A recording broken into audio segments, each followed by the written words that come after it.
Bonjour. Le monde change si vite de nos jours, n'est-ce pas? Dans ce tourbillon de changement, nous réalisons de plus en plus que nous ne pouvons pas vivre seuls.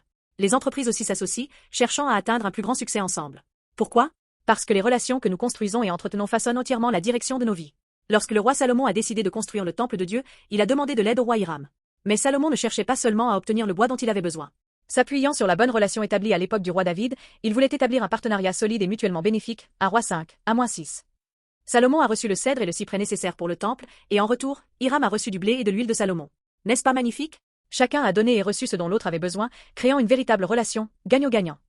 N'est-il pas merveilleux que les deux parties s'aident mutuellement et trouvent du bonheur dans ce processus?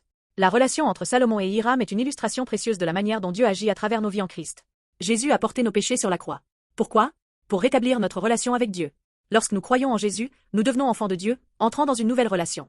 En Jésus, nous pouvons construire des relations gagnant-gagnant, où nous nous bénissons les uns les autres et trouvons la paix. Jésus veut triompher avec nous et partager les bénédictions de la paix. C'est pourquoi il est venu dans nos vies.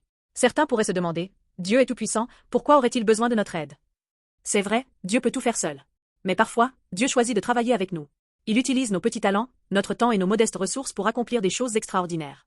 C'est l'invitation bénie de Dieu pour que nous devenions une nouvelle création en Christ et que nous participions à l'expansion de son royaume. Dans le monde où nous vivons, pour réussir, il est bien plus important de construire des relations gagnant-gagnant, en tirant parti des forces de chacun, plutôt que d'essayer de tout faire seul. Lorsque nous comblons les lacunes des uns et des autres, reconnaissons les forces des uns et des autres, et avançons ensemble, nous éprouvons une plus grande joie et obtenons de meilleurs résultats. Chers amis, quelles relations construisons-nous dans nos vies? Et dans ces relations, comment nous influençons-nous mutuellement pour le bien? Je prie pour que vous deveniez partenaires de Jésus et que vous établissiez des relations gagnant-gagnant avec ceux qui vous entourent, vivant une vie bénie qui s'élargit à travers ces relations.